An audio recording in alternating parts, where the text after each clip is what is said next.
Once again to our stage, please welcome the Emcee of the second annual Genesis Prize ceremony, Jay Leno.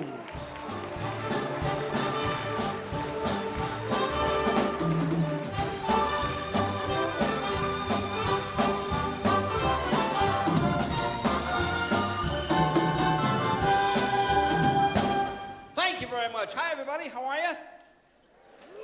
This is my second trip to Israel. Last year was my first time, and I have to say it was an amazing experience. The history, the people, the beauty of the city. I had one small problem, and I guess it was more cultural than anything else, because I came right to the airport last year to this theater, and I met Ronan, our director, and I said, what should I do? He goes, what do you do? Here's what you do. You stay backstage. There'll be some talking. Music will play for 4 or 5 minutes. And then I say your name. And I said, when I hear my name, I walk out? No. No, you don't walk out. You stay. I stay. I don't walk out. You stay. Okay. I hear, ladies and gentlemen, and you hear that, and God told the Jews, and there's lightning and thing, and then the band plays for 5 minutes. He goes, please welcome Jay Leno. So I stand there, and I hear, where are you? I said, do I walk out? No, you don't walk out. You stay. I stay here. I don't walk. You don't walk out. You stay. Let's try again. Okay. And God told the Jews, and the lightning goes off, and the band plays for 5 minutes. Please welcome Jay Leno. And I said, what are you doing? He said, I come backstage. I said, I don't understand. Do I hear my name? Do I walk out? He goes, no, you don't walk out. You walk in. What? You walk in. I walk in. Okay, I get it. Okay, I walk in. See, you know, they're calling me the host. I don't consider myself the host of this show. I consider myself now Israel Shabbos Goy. That's my job. I come, maybe on Christmas Day you can do something for me. You know, I read a lot about Israel since my last trip here. I learned that Israel is a leader in global warming research. In fact, Israeli scientists predict by next year, Vladimir Putin could be shirtless as early as February. Okay? In my studies, I learned that, and this is amazing to me, I didn't know this, in 1952, Albert Einstein was offered the chance to become prime minister or president of Israel, but he refused. You know why? Because he was smart. No. Einstein knew it was easier to figure out the mysteries of the universe than try to figure out how to keep Israeli voters happy. He knew that. Now see, I am proud that Israel is the only democracy in the Middle East. See, I take it further. I think Israel is the purest democracy in the world. You know why? Because in Israel, it seems like every voter has their own political party. Huh? I mean, if you have 1/10 of 1%, you are leading. You guys have more parties than that Italian Prime Minister Berlusconi got. Hey, were you sad to see that David Blatt, the Israeli coach of the Cleveland Cavaliers, lost the NBA Finals the other night? Yeah. He lost the championship, huh? Something else people blame on the Jews. Here you go again. You know, while I was here, I was asked if I would do a show for the inmates at the Masayahu prison, but I said, no, I figured I'd see enough politicians here tonight, so I figured, you know, it seemed double jeopardy, yeah. In fact, since I was here last year, I found that the former Prime Minister Olmert is going to prison for taking bribes. Taking bribes. I didn't even know he played soccer. Did you have any idea? It's kind of ironic. Olmert began his career here in Israel fighting organized crime. See, that's why he switched to politics. Apparently, he preferred disorganized crime. It worked out that way. Actually, it's been a strange year for politics, don't you think? I mean, President Obama invites the King of Saudi Arabia to America, and he refuses to come. Then Obama does not invite Prime Minister Netanyahu, and the guy shows up anyway. So, you know, yeah. I've actually had more FaceTime with Netanyahu than Obama has. That's kind of the odd thing. Actually, over the last year, so I've come to cherish my friendship with Prime Minister Netanyahu. I know him to be a man of his word, unless, of course, that word is spoken the day before the election. Then maybe things are a little different. Can we get a shot? Is he laughing? Yeah. Well, last week, Prime Minister Netanyahu spoke out about the international community's silence over the recent rocket attacks in Gaza, to which President Obama said, shh. And actually, in a speech talking about the Middle East, Iranian Supreme Leader Ayatollah Ali Khamenei said, he said it is a myth that Iran is trying to develop nuclear weapons. To which President Obama said, "That's good enough for me. You know, I'm fine." And of course, the man in the middle of all of this, Secretary of State John Kerry, broke his leg while riding a bicycle. In his defense. You know how hard it is to ride a bicycle when you're backpedaling? It is very hard to do. It is very hard to do. So that's right. Now, here is a frightening story that happened a couple weeks ago. I'm sure you know this. In Iraq, a group of 21 ISIS suicide bombers blew themselves up in class.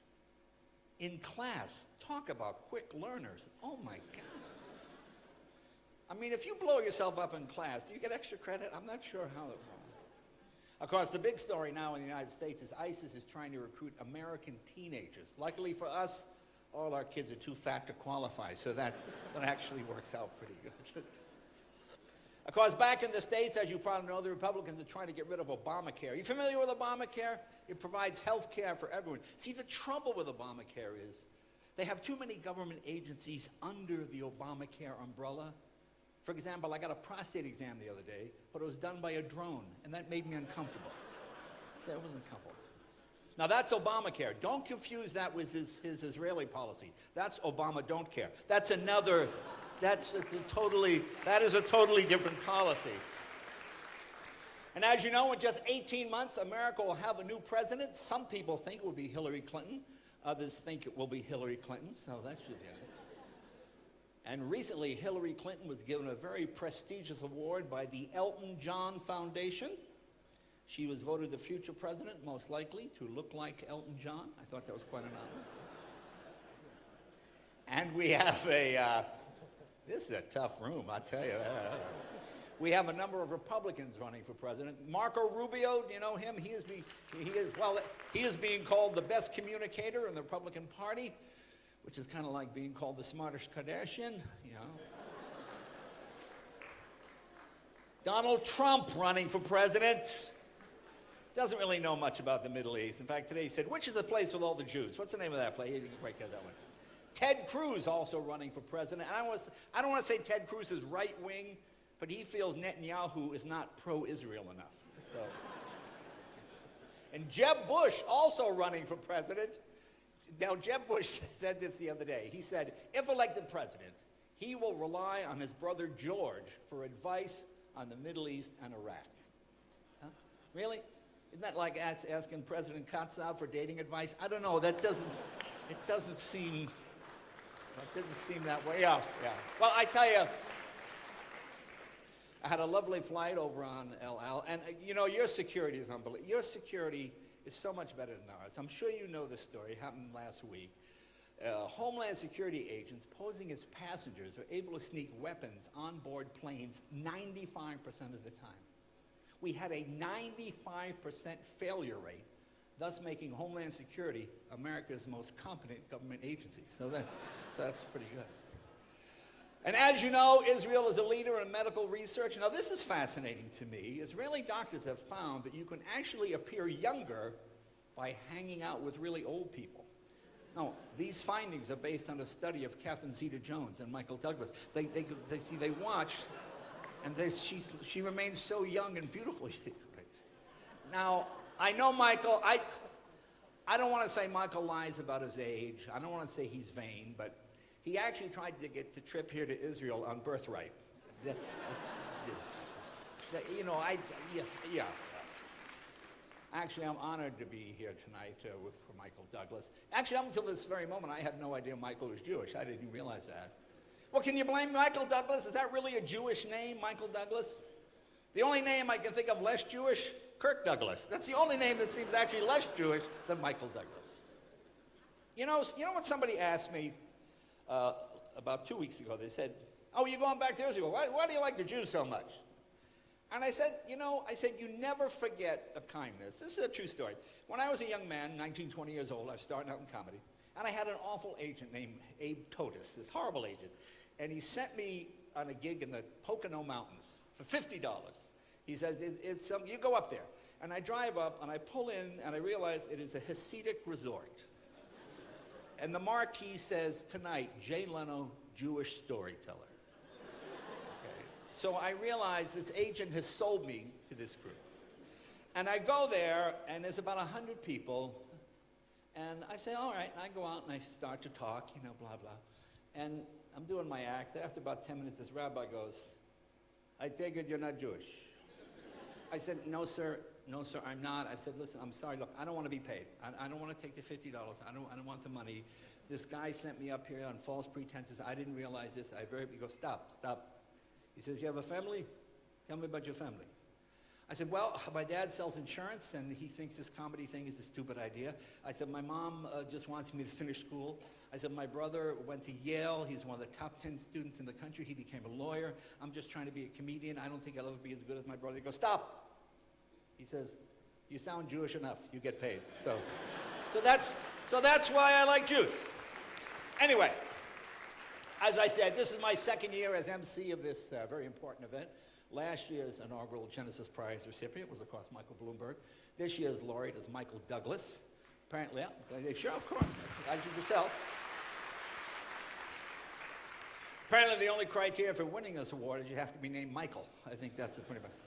Well, the mission of the Genesis Prize Group is to recognize individuals who have attained excellence in their chosen professional fields and whose actions and achievements embody the character of the Jewish people through commitment to Jewish values, the Jewish community at large, and the state of Israel, which perfectly describes my friend Michael. In a time when the question of who is a Jew and what does that mean are being debated all around the world, the choice of Michael Douglas has a profound meaning. He's a man whose life and good works are what inspires everything you will see and hear this evening.